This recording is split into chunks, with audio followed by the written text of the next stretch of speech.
So my story started when I was sitting around the kitchen table with my wife after a holiday, and I was pretty relaxed. And Anne said to me, Ian, have you seen the plans for the building down the road? And I said, oh, look, don't worry about it, it'll be fine.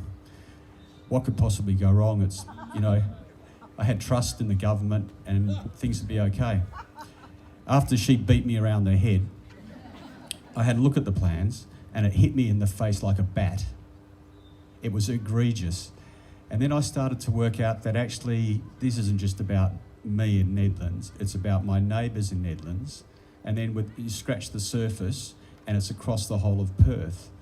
And so I like to sort of try and then drill down and ask the question, how is this happening and what can be done to stop it? Now the how it's happening, and you've got a handout on this, how it's happening is there's a section 15 of the Planning and Development Act, which says, and I'll read it to you, the Commission may do all things necessary or convenient to be done for or in connection with the performance of its functions under the Act. Now most acts have this type of language in it, and it's called emergency powers, and they're to be used, the hint's in the name, in emergency situations. So for example, a bushfire may warrant the use of this sort of power to build a town quickly in a period of time rather than going through normal planning processes. Those types of things. And then I asked the question, I said, well, what happens if a minister decides to just use this power whenever they like in an authoritarian type of manner? What sort of checks and balances do we have against that type of power? Now, if it's federal law, you've got to go to the High Court and you can go through, challenge, the Constitution, and that's been done successfully, I should say. In Western Australia, we have the Corruption, Crime and Misconduct Act. And initially I was a bit like, nah, this isn't like that. We're Western Australia, there's no corruption here, brown paper bags and things like that. But I was actually interested in the third word of that act. The third word of the act is misconduct. So I looked up the definition of misconduct. And misconduct occurs if a public officer, which includes a minister, engages in conduct that is not impartial. It's not difficult to understand.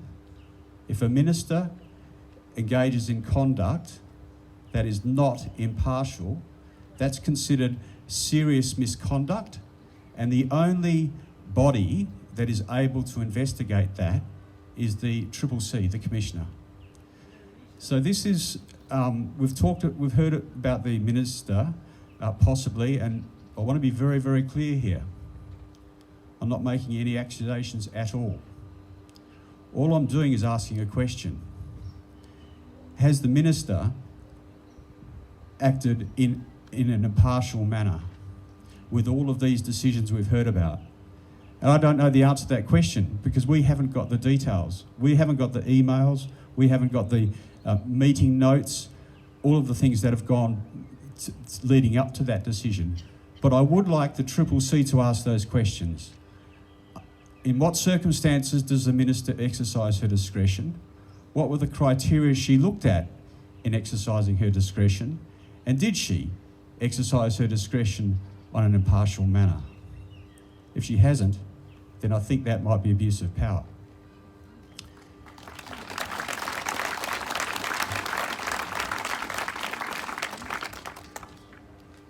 The second check and balance we have on ministers or departments who may be acting outside their powers is the Auditor General. And again, I didn't know much about the Auditor General. I thought the Auditor General just did sort of financial audits. But we've had an excellent example just recently, albeit at federal level, when the Auditor General looked into sports grants and the pork barrelling issue. And we can see the Auditor General has real teeth. And so I looked at the West Australian Auditor General site, and they have something that's called a productivity audit. And the productivity audit looks at all of the systems involved in a department. I then inquired about the WA Planning Commission and found that the WA Planning Commission has never been subject to a productivity audit. I looked at, inquired about JDAP. JDAP have never been subject to a productivity audit. Their 10-year anniversary is next year. And you think about, I looked at the structure of JDAP and things, and there's a few things that came off the page. So essentially, one of the things that we talked about already tonight is what's called the revolving door issue. The revolving door issue is when public servants go into the private practice, and private practitioners go into the public service, or state people become local government people, or vice versa. You have this revolving door situation, and what that leads to is what's called regulatory capture. Regulatory capture is gatekeeper term poacher. And so what happens is the regulators, and this is a very well-known phenomenon around the world with regulators, it's a risk that regulators face, is that they become so familiar with the industry that they are regulating, they forget to regulate it, and they actually start helping them. And this is a real issue. The other thing we looked at was something called reciprocity. And reciprocity works in the basis where you have siloed disclosure requirements. So the JDAPs, for example, they silo their disclosure requirements within the different JDAPs. Now, if, say, Anne was in one JDAP and I'm in another JDAP, I don't even have to know Anne. I don't even have to talk to Anne, but I kind of just intuitively know that if I approve projects in my JDAP and another project's getting approved in another JDAP where my project happens to be, then that actually helps us all. So this is not, I'm not suggesting that anyone in the JDAP is sort of overtly corrupt or anything like that. I'm suggesting that it's a systemic system that's corrupt. Now, it may be difficult to structure around these type of things, and if it is difficult to structure around these type of things, it's even more important that they get regularly audited. And so I'm calling on the Auditor General to do a root and branch audit of the JDAP process.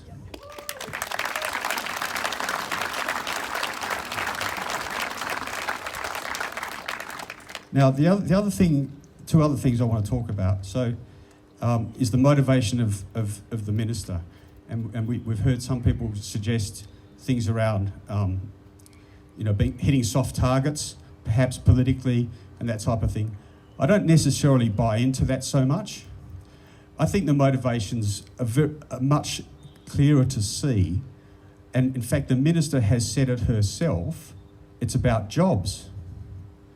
All of this development creates a lot of jobs. Jobs for planners, jobs for architects, jobs for property lawyers, jobs for property developers, jobs for the construction industry. There's nothing wrong with creating jobs. It is a role of the government, a small role, in my opinion, but it is a role of the government to create jobs. But it's not the role of the planning minister. The role of the planning minister is to govern good planning. So that in itself,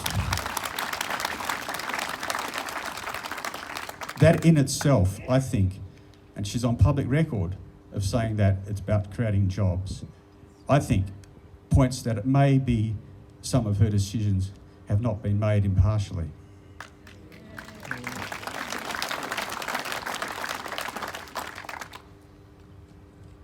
So I just want to go back to the development near our place, because I'm sure we all get asked this. Who's buying all these units? So I looked, the developer in front of our place is, our place is in Broadway, Nedlands, is a Chinese company. They are doing their key project is in China. The cost of that project is 7.6 billion. That's B with a B, not with an M. $6.7 billion city they're building. So one wonders, what are they doing in Perth, doing a sort of 7-storey, $8 million project? It's puzzling. But nevertheless, that's what we're fighting against. They've tied up all the lawyers in town. We can't find a lawyer for love or money to represent us because they're conflicted. We can't find a town planner to represent us for love or money because they're conflicted. individuals, regardless of what their motivation is, or where the money's coming from. I won't go down that rabbit hole, but it's not an unimportant rabbit hole. That is of where there is the money coming from. But it's something that I think is can help perhaps answer the question of who's buying these units. So while I feel as though people have spoken about democracy already and people are playing loose and fast with our democracy, gradually over a period of probably 20 years, and there's a few councillors here who I'm sure will shake their head, and the democracy in the planning process has died a death of 1,000 cuts over the last 2 decades. Planning starts with people, is one, write to the CCC, asking the Commissioner to look into potential abuse of power. 2, write to the Auditor General requesting a performance audit. There's a couple of other very, very important advertisements.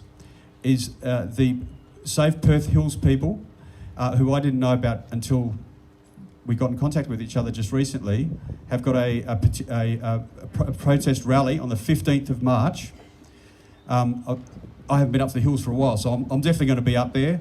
I want to go up there and enjoy the hills, but I also want to see this site for myself and see exactly what it's all about. And then this is leading towards a protest on the steps of Parliament House. Get your diaries out. Steps of Parliament House on the 1st of April at 12:30. We are not fools. We're not going to be fooled anymore. And that's the time to bring your billboards, to bring your T-shirts, to your hats and your slogans. You'll hear more about that. But if everybody here brings 2 friends to that protest, then that's going to be wonderful. Tonight we've had people from Bunbury, from all over Perth. So the sort of other message is solidarity to your neighbour, to the person across the river from you, from the person down south and up north. So solidarity, and share information. We're all on a really, really steep learning curve with this. I didn't even know what an R code was 6 months ago. And, you know, we're working really hard to get ourselves up to speed with all of this lingo and the system and the process. I want to thank also everyone for coming. There's quite a few councillors here from various councils. Thank you for coming.